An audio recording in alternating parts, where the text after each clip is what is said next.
Hi, welcome to valuationpodcast.com, a podcast and video series about all things related to business and valuation. My name is Melissa Gragg, a divorce valuation expert in St. Louis, Missouri. During this episode, we will discuss many questions about divorce court and valuation with TJ Liles-Tims, a fellow testifying expert witness and valuation expert in Oklahoma City. Welcome, TJ. How are you? I'm doing well. We need to be careful of saying fellow, though, because people may think, that I'm like a fellow at a university or, something like that. You are an ancillary, an additional, whatever There you like to call it. We've known each other for quite a few years, and a lot of what we're going to talk about is divorce today. And so a lot of people typically will have some questions about divorce planning or how to get divorced when you own a business. So let's say a person's decided to get divorced and they have a business, but they want to plan ahead and know what to expect. So the business owner calls you and says, tell me what the business is worth. And I'm getting divorced and I need to make the value as low as possible. What is your response when somebody kind of starts off in that manner? So it always starts off with, okay, well, you need to be very careful in everything that you're telling me, because I'm going to have to at some point testify to this conversation. Going all the way back to the start of, okay, look, if you're planning this divorce, in Oklahoma jump forward just a little bit. Oklahoma is a state where typically the date of valuation of that business is either the date of the filing, the date of the separation, or is the date that, people were planning to have, to get the divorce. So assuming that they have contacted me prior to the date of filing, it's going to be, pretty much set in stone that that's going to be the date that I'm going to have to do the valuation, because it's clear that they're planning on getting divorced. So, I start out with that. The typical, I need this business value to be as low as possible is, okay, well, I'm not your person to get you the lowest value possible. I am the person to get you the correct value. So, let's get your mindset, correct. That, if you're trying to find someone to value the business at a specific amount, I'm not your guy. And I think typically an interesting point is that, we understand if you're the business owner or not the business owner, what you're trying to do. But the other issue, I think, from our standpoint is that traditionally, even if you've hired an expert on both sides, somebody's going to take that valuation to their brother's, sister's, cousin's, nephew's father, who did a valuation once in 1980. And they're going to look at it, or somebody's going to look at it and say, he did this he contrived this to make sure this value was low or high. Like, I don't think business owners understand that we can see that. Like, right. Other people can see that, attorneys and judges can see that. And so it's a little bit confusing for them. Right. And if they email you that question, like, hey, what's the lowest value you can get? That's discoverable. Right. This is kind of an interesting nuance in as an expert, but you can be hired as a consultant or expert witness. Do you ever have to explain that difference to the business owner? Or have a conversation about that? So sometimes I do. Most of the time, it is the attorney who contacts me first, and it's an interesting dynamic. They'll contact me first, say, "Hey, I got your name from another family law attorney, and I have this case." Immediately go through conflicts checks. Once conflict checks is over, then they say, "Okay, good. Well, I'm going to have my client call you." And so it's almost like a vetting process that then becomes a conversation with the client.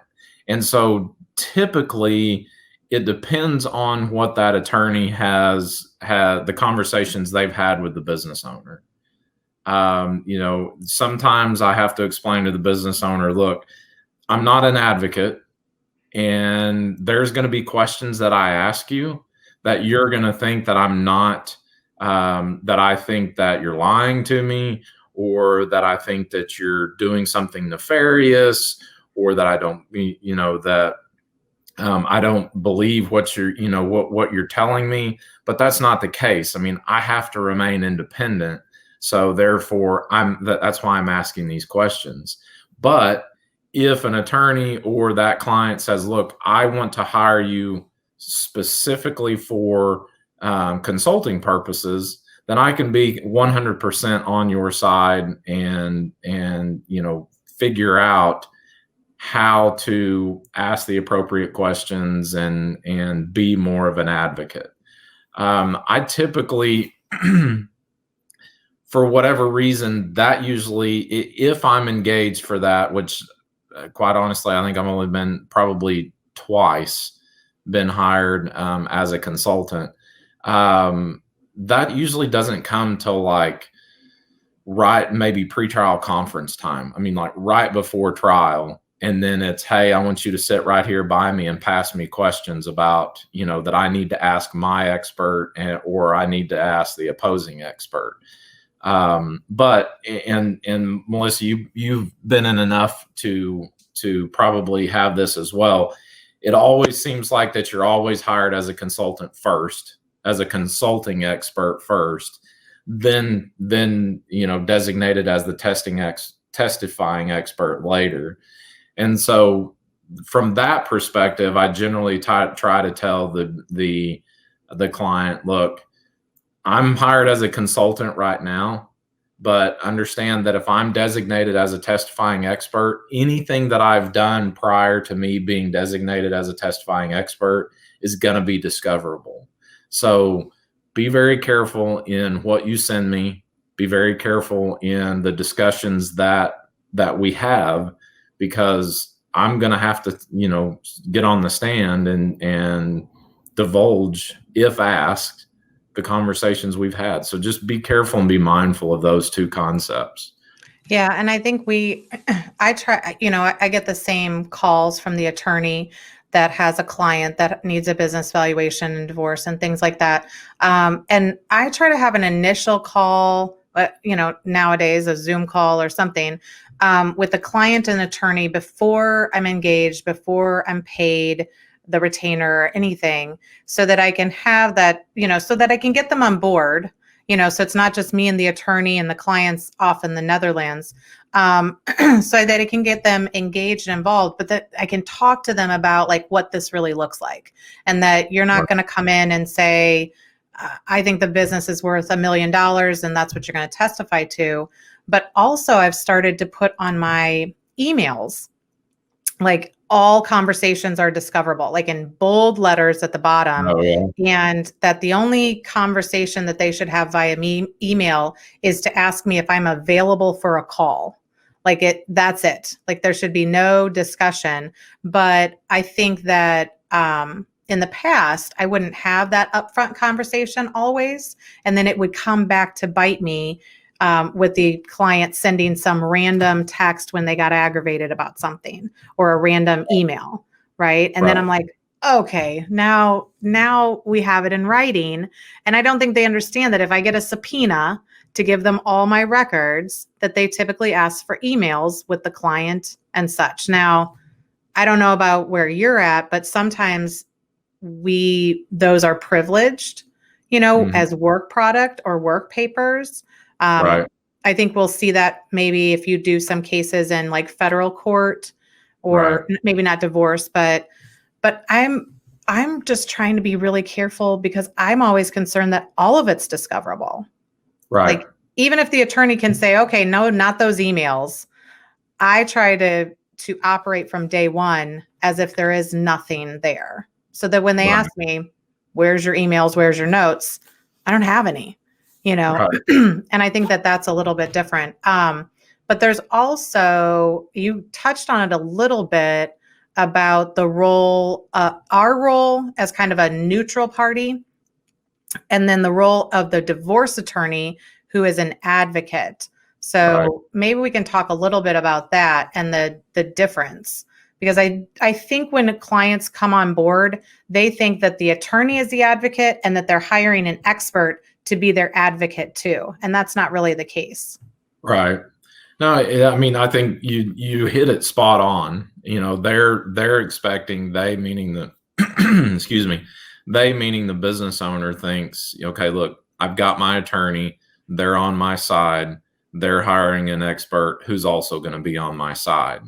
And, I think that it's a very delicate conversation because, you want to have that conversation with the client to say, look, I'm on your side. Okay. But the difference is that I'm more on the side of my opinion and my reputation than I am technically on your side. So I'm going to do the best. I'm going to give you my best in terms of valuing this business.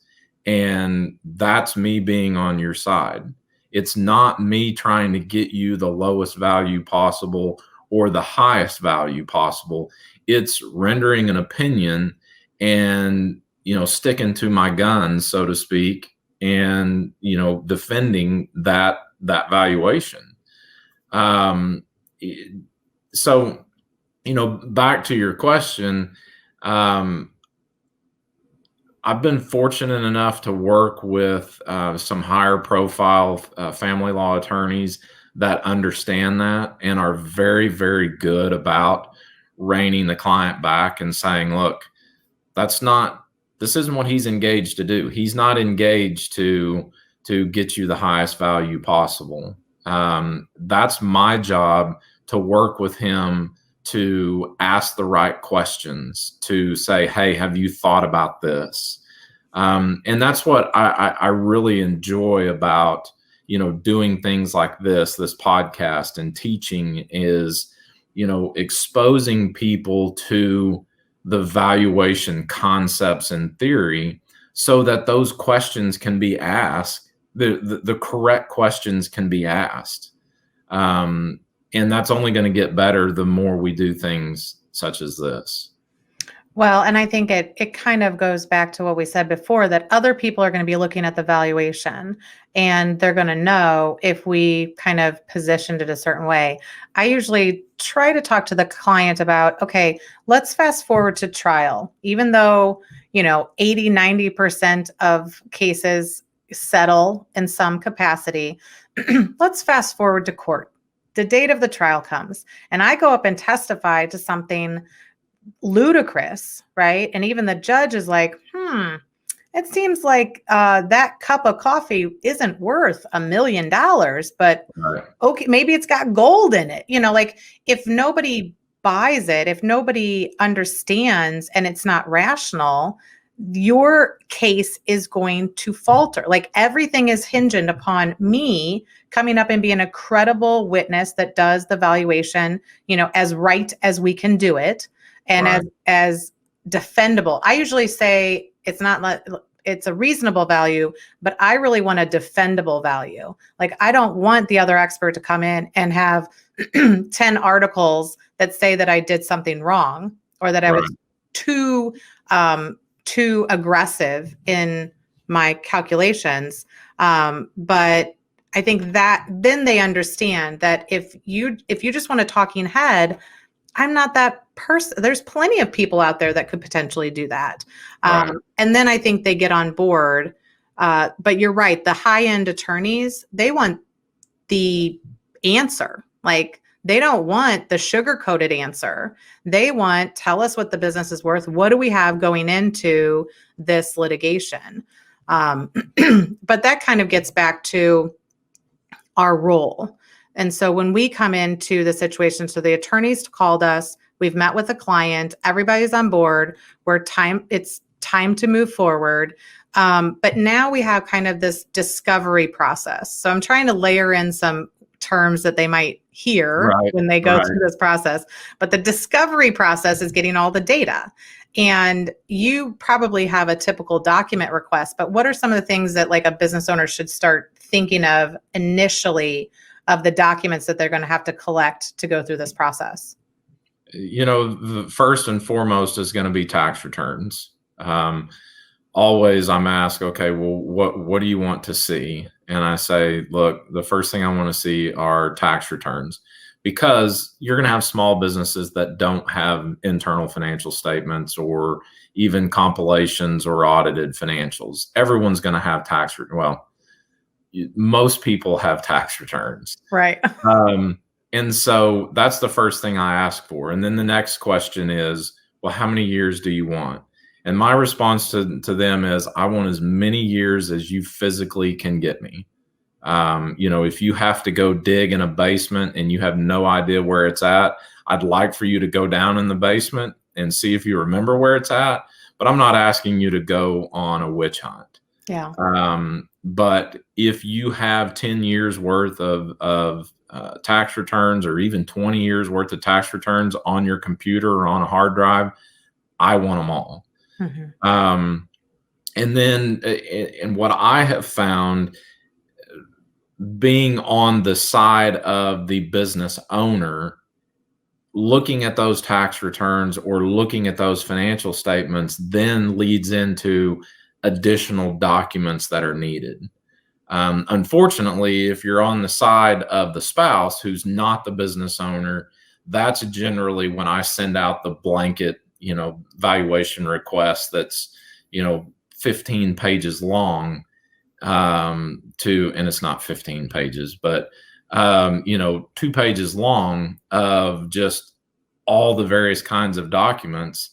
And there may be some that are pertinent and not pertinent, but unfortunately, we're working from not having the knowledge of what documents that business owner actually has. And so that's typically what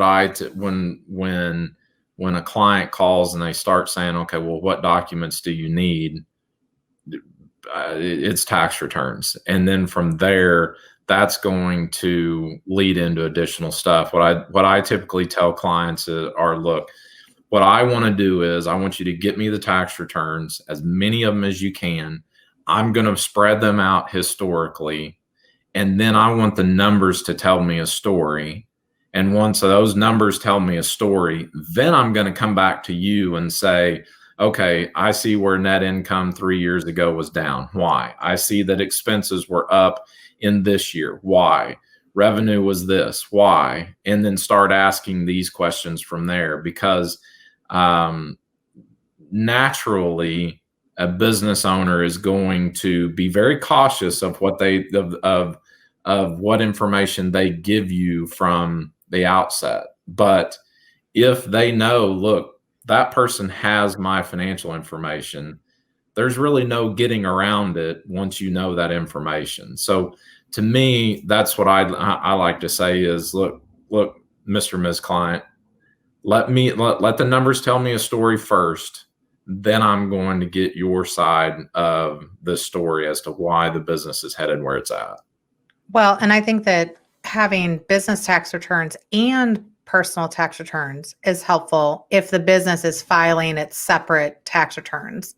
Right. Because the divorce involves the business, but we kind of get involved in looking at it from expenses and income and other assets, when they try to divide the assets and things like that. So asking for some more information. I think some of the buy-sell agreements, if there's been transactions, sometimes in a couple of the states that I'm working at in Missouri and Illinois, if you've recently bought out a partner or bought in a partner, or made a transaction, those have impact on what the value is. I mean, if it's a third party, if it's a fair market value type of situation, that it was an unknown person that bought into your firm, I mean, I think that that's sometimes things that like, oh, that's not important. Just tell me what the value is now. But What about during this time? I think that people are getting really concerned about where valuations are in 2020. And Right. I've kind of said, we have to do hyper analysis even more than we were doing before, just to understand the implications. Because I have some companies that have done far better Right. in this year, and others that are really failing or, kind of struggling. So I think that those are sometimes good pieces of information. But there's stages. Basically, what you're saying is there's stages of information. Initially, we need that financial picture. Right. And I think sometimes I'll tell a business owner, it is good to have this third party person come in and give you a view from the outside. Mm-hmm. Because most of the time, a business owner in their mind thinks that the business is worth millions until they get divorced. Right. And then it's not worth as much. So we have to kind of see the whole picture. Well, and you touch on an interesting subject as it relates to valuations today, because of if you're watching this in the future, when we meet today, we're in the middle of a pandemic. Right. So, what I generally tell clients, because I have had attorneys or clients who have called and said, look, I'm getting a divorce now because value of my business is down, blah, blah, blah, blah, blah. And what I generally try what I do tell those clients are, look, from a valuation perspective, the pandemic has to be taken into consideration, but the pandemic is not expected to continue forever. And part of valuation is we have to look at what we expect this business to do perpetually. And so the pandemic's not going to last forever. So yes, this year could be down, or it could be astronomically higher, but that doesn't mean that that's what it's going to be from here on out. So understand that I understand what you're trying to achieve by doing it now, but understand that that is just one variable that has to be taken into consideration, and it's a small variable. It's huge as it relates to the economy and the human race, so to speak. But as it relates to business valuation, it's just one component. And that has been a very difficult conversation to have with clients and attorneys, to get them to understand that it has an impact on the valuation, but it's not a detrimental impact to the extent that the pandemic has not caused a complete destruction. If the pandemic causes a complete destruction of the business, that's a whole different story. But if it's just caused, a downturn, and the expectation is, even on the owner's part, that, yeah, once this pandemic ends and things start lifting, I'm gonna be back to where I was, then it's just one piece to consider. So, and like I said, that's a delicate conversation to have. Well, and I think that, I try to tell people, and I'm having the same conversation. So I appreciate your perspective. And I've even gone so far, a lot of times we're looking at the historical operations in a divorce, like in an income approach. A lot of courts may not look at a future projection or a DCF model. Some do. And so I said, let's just fast forward to 2022.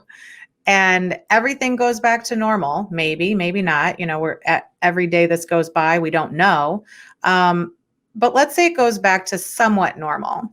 We're going to end up just basically excluding 2020 from your history as an outlier, potentially, right?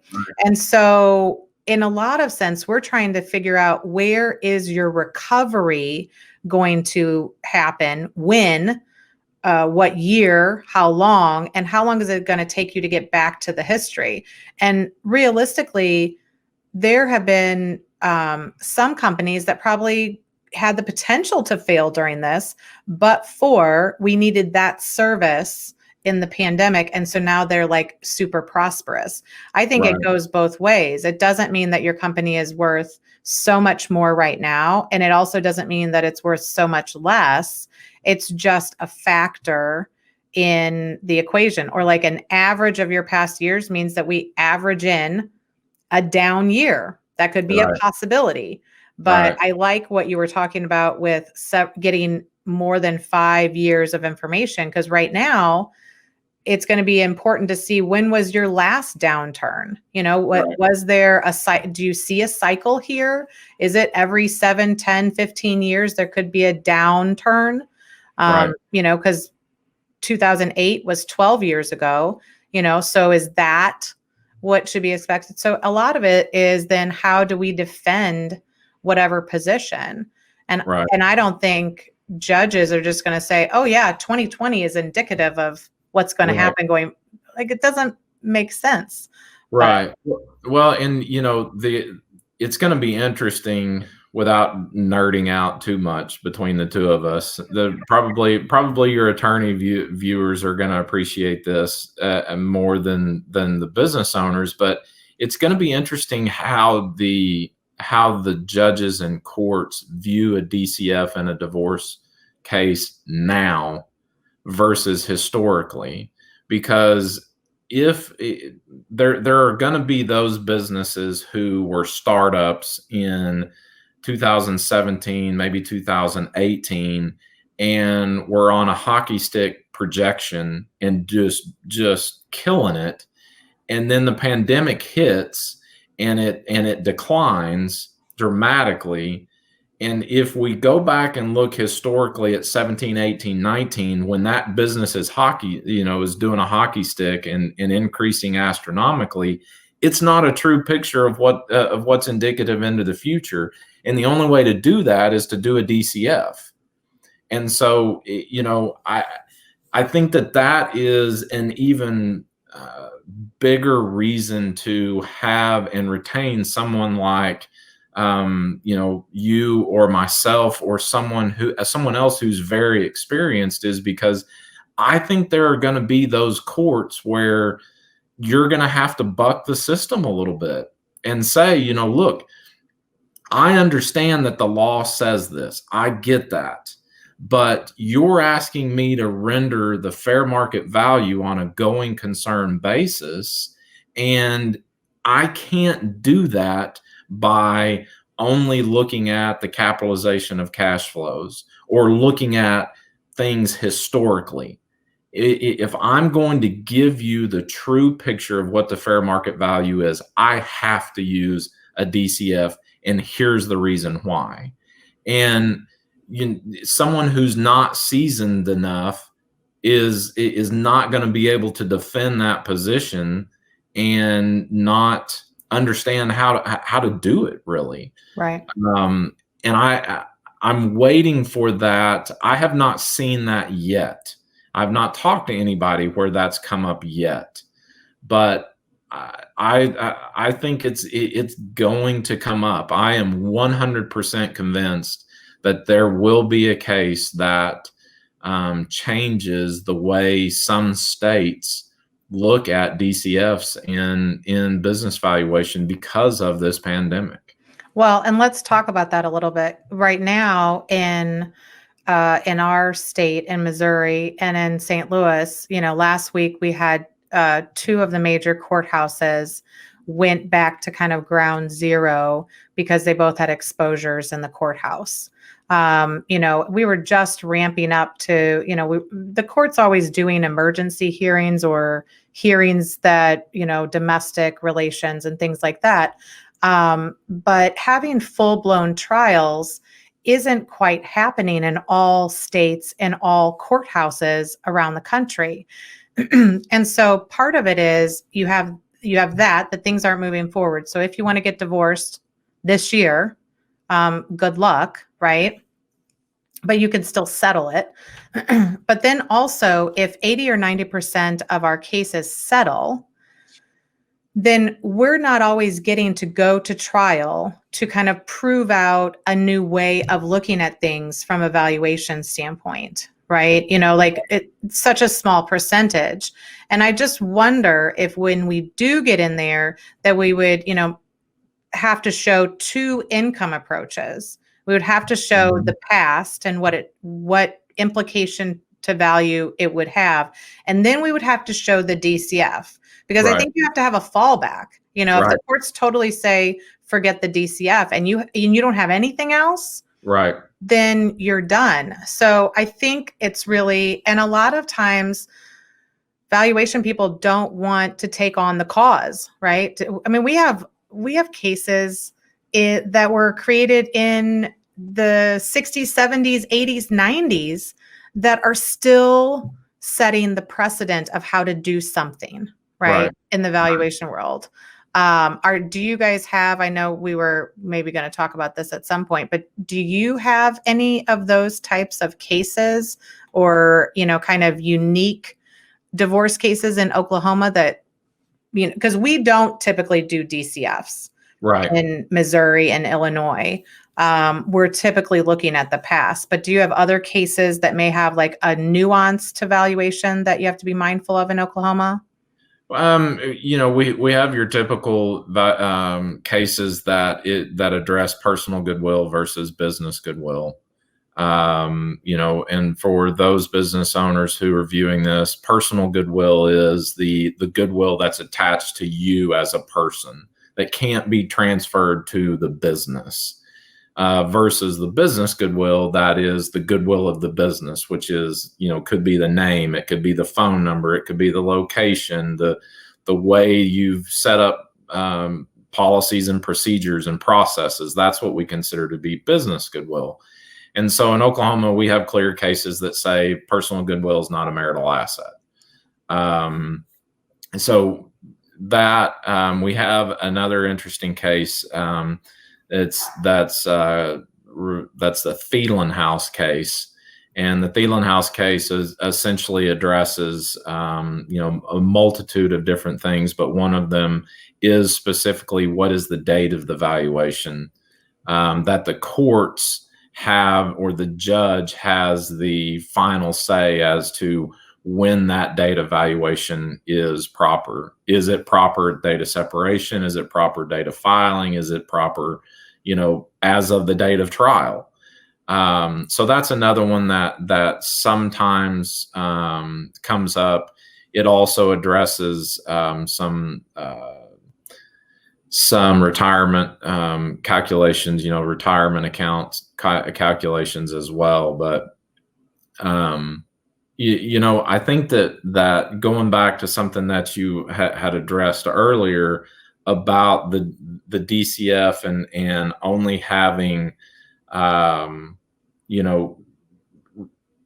issuing a report and not being able to explain your position is something that I'm literally going through right now, that is set to go to trial. Oddly enough, it's a 2-week trial, a 2-week divorce trial. And that is something that I've done, is basically say, okay, I understand Oklahoma law says DCF, is not applicable in this situation in the state of Oklahoma. So I've done a capitalization of cash flows, but then I've also done the DCF, and, thankfully I'm working with a very, very good seasoned attorney on this, who has said, I get it. I understand why the DCF is more appropriate. And I think it's a good idea. But, and I'm curious to hear your input on this. Well, Melissa, to me, it feels like that we get more credibility if we say, look, here's the range of the value, because nobody has a crystal ball to say that this business is worth $1,113,600.26. Right. I mean, can we calculate that? You bet we can calculate that. But, let's be realistic. Somebody's going to say, okay, so this is worth $1,190,000. Okay, let's round it up to 1.2 million. Okay. So what I have found that issuing those ranges carries a lot of weight, especially in family law, because you're not, the judges don't, in my opinion, don't think that you're being arrogant and think that you're, all high and mighty and omnipotent and know everything. You're saying, look, there's a range here, and here's how I came up with this range. Have you found that to be kind of the same? It's an interesting concept. So normally I will just have an opinion that is a number, but when I'm doing mediation, collaborative divorce, settlement negotiations, I'm really providing the attorney with like, okay, if you take these 3 subjective areas of the valuation and you go all the way for one person, right? The lowest we can go on that range of reason, right? Mm-hmm. Then you'll have this number. And then if you go to the high end of those 3 subjective areas, then you'll have a higher number. And I think it is an interesting concept. I haven't thought about it until you brought it up, but judges like to have some control. Right. They like to be able to, so if you give them one number and it's 451,000 and they think it should be maybe 470, and the other expert was, who cares where the other expert is? Maybe they thought that you were pretty credible, but sometimes judges just get a nuance of valuation a little bit wrong, right? So I think that you're pretty much right, but I think it should be a little bit higher, a little bit lower, and then they create whatever reason they think that that's normal for. So I like it. I think it's fascinating. A fascinating idea. We will normally do like a sensitivity analysis, right, where we can understand kind of where, so usually I'm telling the attorney, like, this is where to negotiate. This is the reasonable range around my number, that if you got anywhere in there, you're probably okay. Right. Not a split the baby, not average the 2 experts, but what would be reasonable? Because there's always a few areas that somebody could push you on your valuation. So those would be the areas.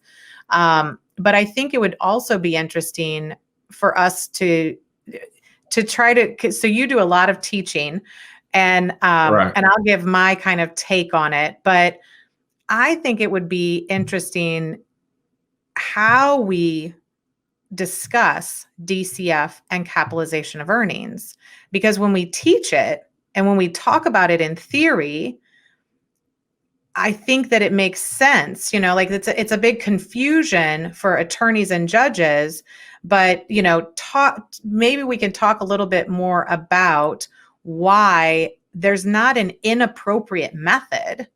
It's just that you have to understand, and looking at a DCF isn't just looking at the future, So how do you normally describe like how you decide whether you do a capitalization of earnings or DCF?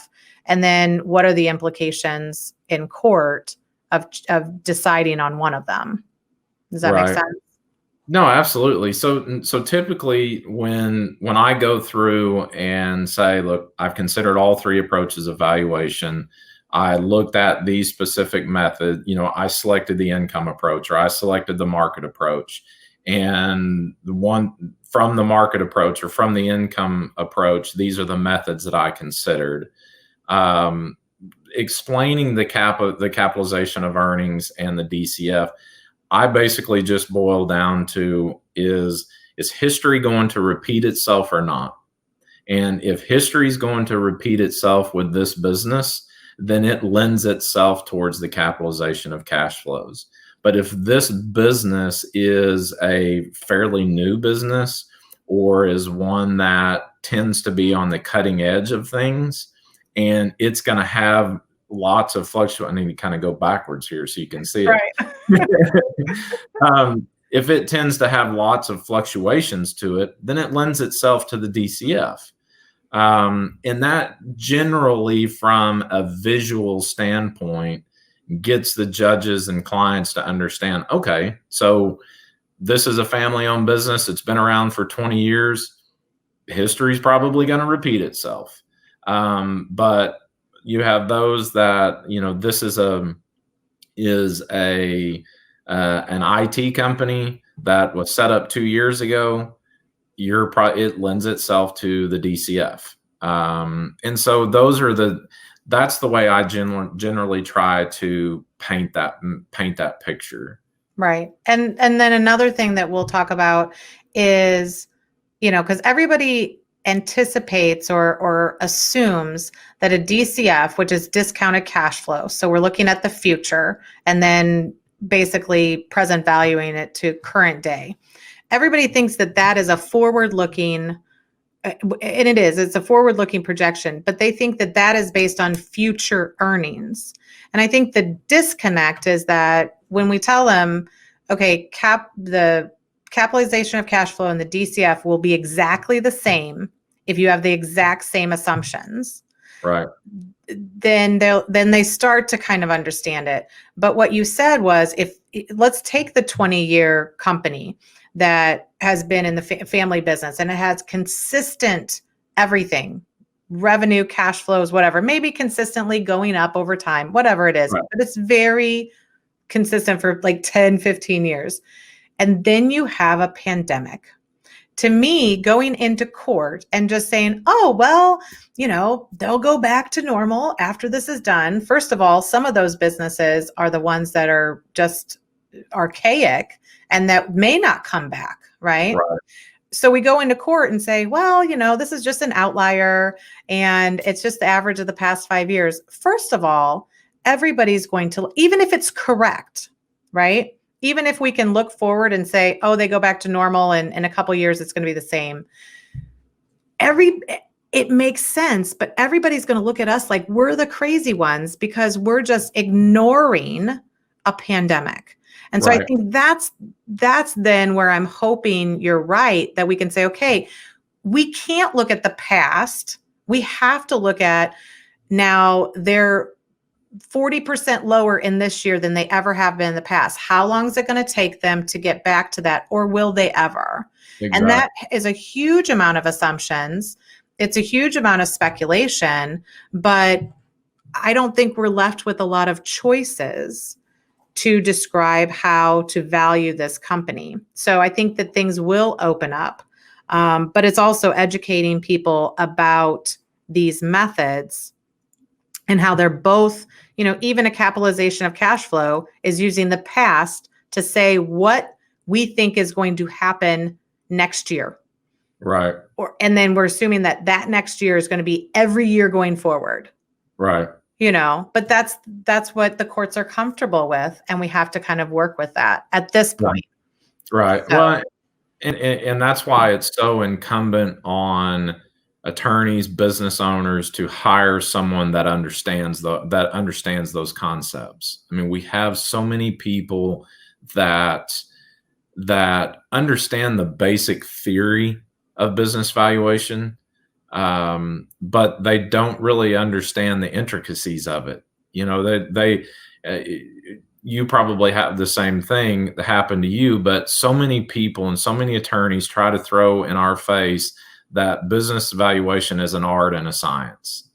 Well, yes, that's true. But given over the last 10, 15 years, the trailblazers of business valuation have kind of flipped that to where business valuation is more science than it is art. But the artistic component of it is understanding all of these different intricacies of business valuation, such as what you just said about pandemics and how do you handle that, and does that create a use of a different method?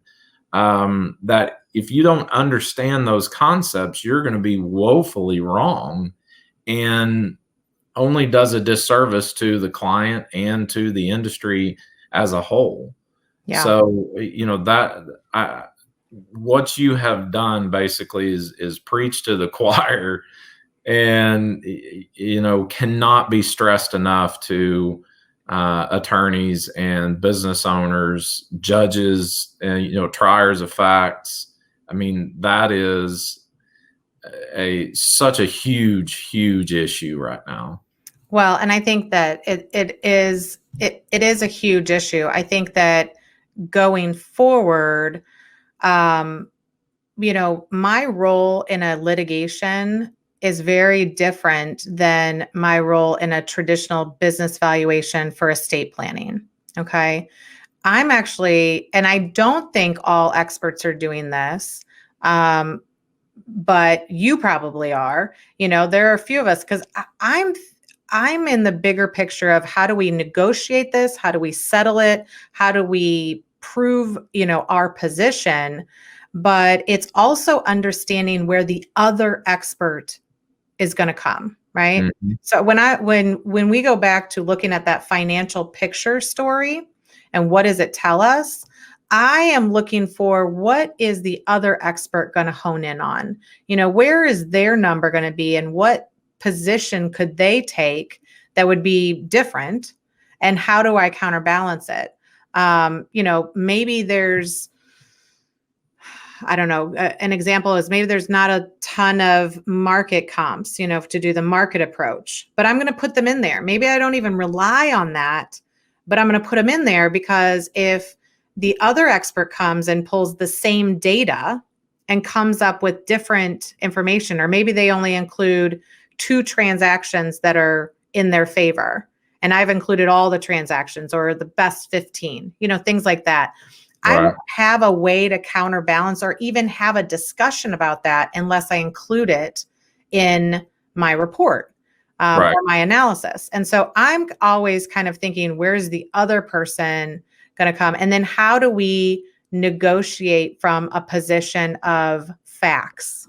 Right. Like, it's one thing to say, I want $2 million for the business, but if there's no factual basis for it, how do we use the facts that we have to support the position that we're trying to get to? Right. So I think that kind of coincides with settlement negotiations. So I don't know if we want to talk a little bit about, most people, when they file for the divorce, they just think that they're going to go straight to trial. They know that there's a lot of steps involved. But do you get involved in some of the settlement negotiations in the divorce cases that are you kind of sometimes like we're the quarterback kind of in those situations? It depends. The famous answer, it depends. I don't get into a lot of those discussions.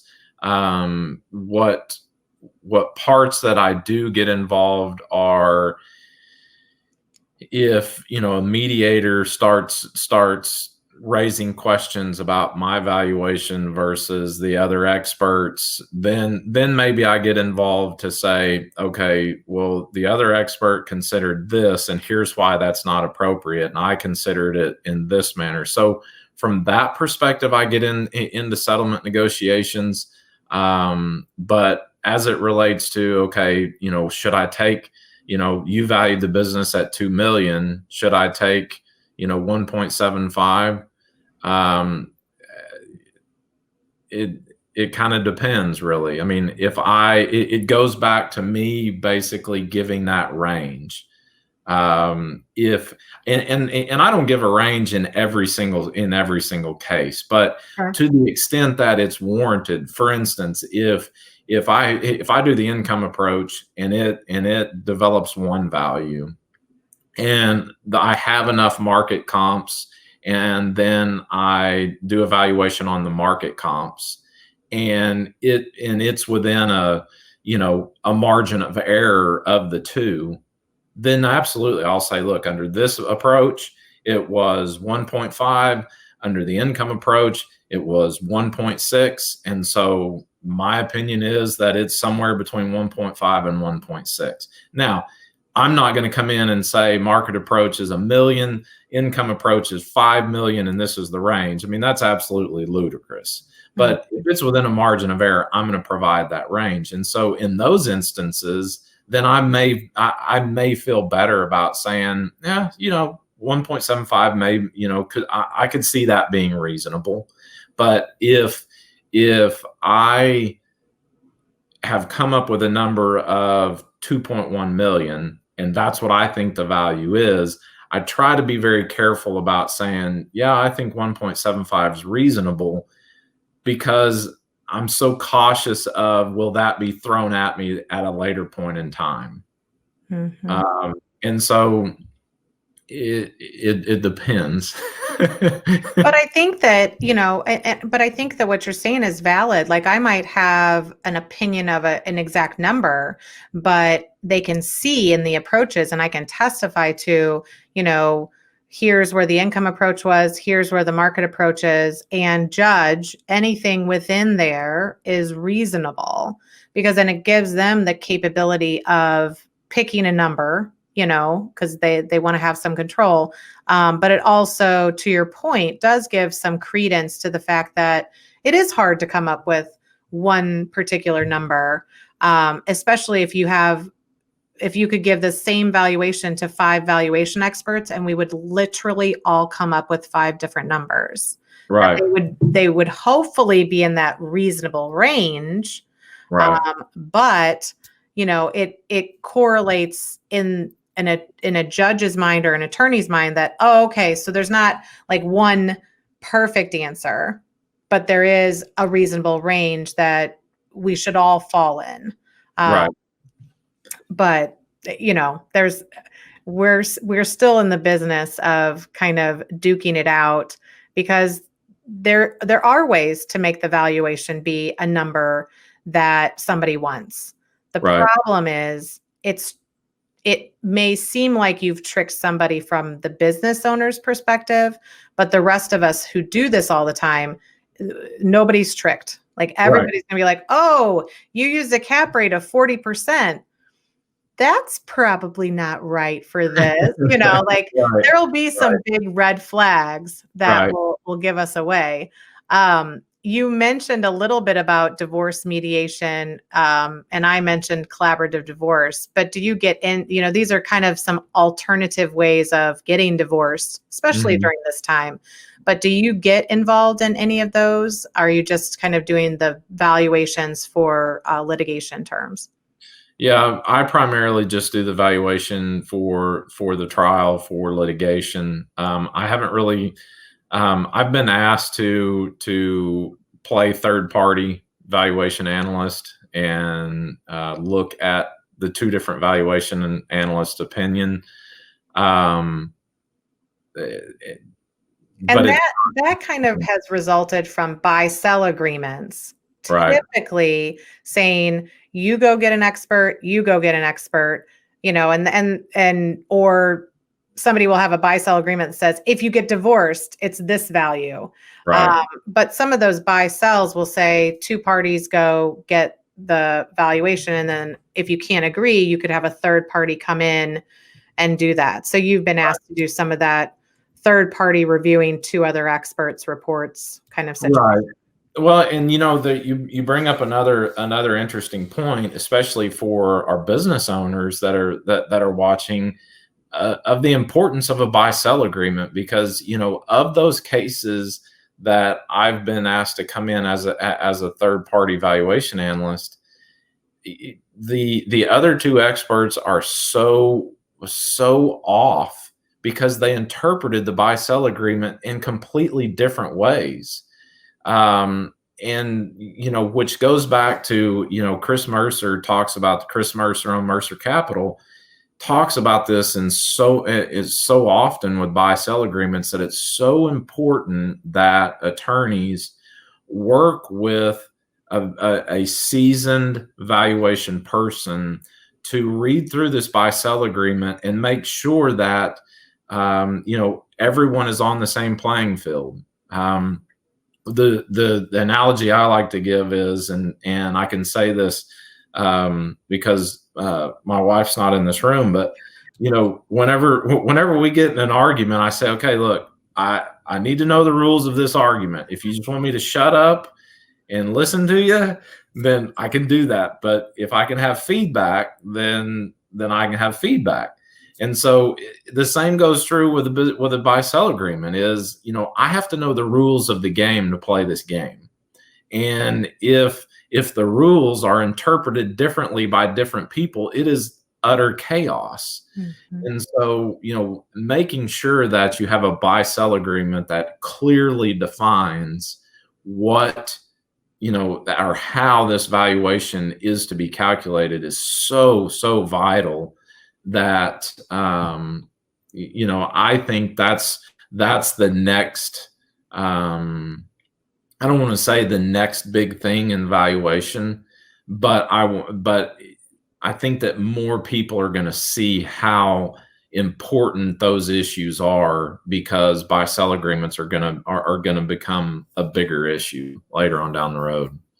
Well, and I think that they will, I've seen buy-sell agreements that have said, if a couple gets divorced, then the business is worth nothing. I've seen some creative buy-sells. They don't always hold up in court, but I think that they're always information of how, I see them more in owner disputes. So they were, somehow you guys came together and you decided how this would end or how you would part. But I also see that the terms are people think that the terms are the same terms. Fair market value and fair value are not the same. And to other people, and then they're not the same on a state by state basis, on a court by court basis. And so using terms that have a certain meaning to them, but not being consistent with the terms, I think also leads, because if you have something that's in fair value and that doesn't include discounts, and that's what it is, that's the language that they've used, and you get divorced, it's like, well, then no discounts. I think you always have to marry the valuation theory in general, and then what does the buy sell mean? But there's so many that I agree, attorneys should start looking at valuation people and say, does this make sense? Is this the right language? And should we be careful? Because some people value their company every year. What does that have? Or somebody will say, well, my accountant runs some numbers every year for me. They can just go and testify for this particular situation. Is there a conflict there? Is that a problem? Have they ever done a business valuation? Are they, I've seen a lot of accountants that will do that, but then when it gets close to trial, they're like, I'm not testifying. Like, that's scary. I agree. But you really have to have somebody that knows how to take that there's a lot of people that can do valuations, but can they take it into court? Do they understand the nuances of the state? And then can they be successful in defending their position because they had a reasonable position? So all those go into account. Whereas if you do a valuation for estate planning, there's a very big reasonable range for estate planning. You just have to not be egregious, but no one's going to go and pick out little pieces that you did for that like they do in court. But anyway, so we've talked about a ton of stuff. I know we didn't talk, and we have probably like 18 more topics that we could talk about, but why don't you tell people how they can contact you or reach out to you and what your firm does, how many people, all of that information in case they want to reach out to you and kind of have additional discussions about their particular situation. Sure. So, my practice is primarily in kind of central U.S., Oklahoma, Texas, Arkansas. Recently, has expanded to Montana, which has been awesome, beautiful country up there. And so, they can reach me via my office phone, my email, which I think you said you're gonna put on later. I generally respond immediately. Email is probably the fastest way. I'm happy to have, discussions. I am one that, a client needs to understand that if they contact me, I'm not going to tell them what they want to hear. And I'll be honest, I lose some clients because of that. I'm just going to say, look, this is how it is. I'm very diplomatic about it, but, I'm not your person to, fluff any numbers. I'm not your person to, tell you what you want to hear. That's just not me. But, I enjoy what I do. The firm, we primarily do business valuation and advisory services. Probably 75% of my practice is valuation, whether estate and gift, family law, business litigation. Those are the three primary areas of my practice. From the advisory side, it's cash flow analysis, management type stuff that goes in line and parallels business valuation.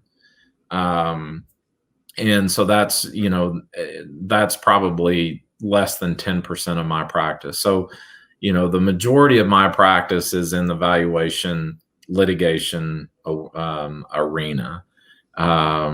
And so I'm be happy to talk to any business owner or attorney about that. Well, and you're not just a testifying expert, but you also teach at 2 universities and for a national association. Sure. So you kind of have to stay up on top of everything that's changing. And, things are changing right now. And we have a conference that we did recently and a conference coming up. And I've been real honest with people, like not all the valuation gurus are consistent right now of how to deal with the pandemic.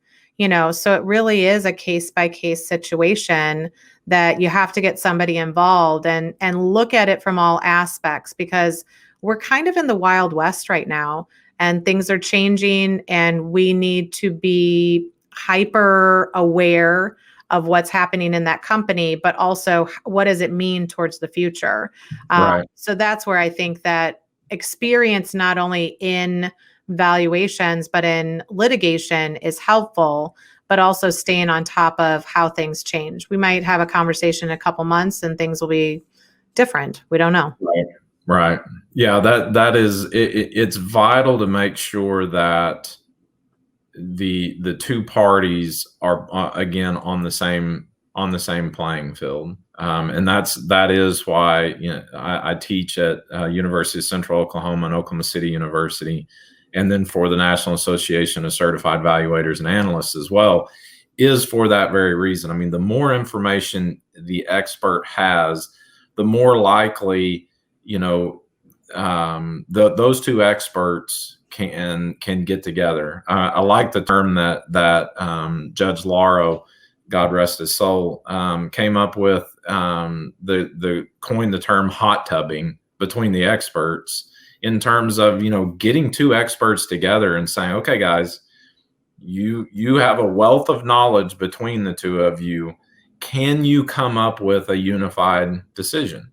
And I think that is, I have not seen it take off as much as I would like to. I mean, I would love to, have a case where you and I are opposite of each other and be able to say, okay, Melissa, I see what you're saying here, but have you considered X, Y, and Z?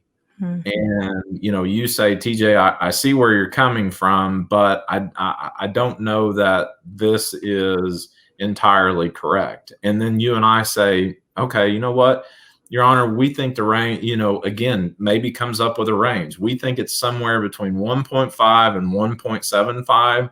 We both agree that that's a good range. Here's the reason why. You trier of fact, it's in your hands now. Well, and we are actually seeing a lot of that happening, but I think it is partially because I'm just trying to make it happen, Right. So I try to reach out to the attorney and say, we had a case recently where, okay, what's the valuation date? Because we don't have a set valuation date in Missouri, so I was like, okay, let's use all the experience of the past and say, if both experts have the same valuation date, then you don't get to trial and say, well, you're in May and you're in June and they're not the same, so in Missouri, we also don't have to issue full reports. We can issue schedules. So, they were saying, oh, we're going to issue a full report. And I'm like, but what does that mean? Because a lawyer thinks of that term different than what we think of. Right. And, so we were able to establish some things that could save time and money for the couple. But we are doing some mediation, getting like a judge mediator to come in and try to talk about the valuation issue. Because if we can at least take the valuation issue off the table at court, because honestly, most people don't understand what we're saying. Exactly. If we can kind of fight amongst each other and then have a judge or a neutral party say, okay, I like this or I don't like this, it actually is a little bit effective, unless you have the parties that are just holding out for some issue, right? There's always a negotiation issues that kids and things that are not easy. Sometimes the valuation is complex, but it's the easiest one to kind of put on the table and get done, because you're just like, okay, two experts, can you come up with something in the middle? So it is really an interesting area. It's a lot more psychology nuances and negotiation nuances, but I am starting to see people. And right now, if you can't get a court date or your court date keeps on moving, I think people are more willing to sit down because they want to get divorced. They're not as concerned about all of this stuff, but we'll see. We'll see in the future. All right. Well, thank you so much, TJ. That was so good. I think I got more benefit out of it than maybe everyone else did, but I appreciate it. We hope to have you back on here sometime in the future. And this is valuationpodcast.com. Thanks so much.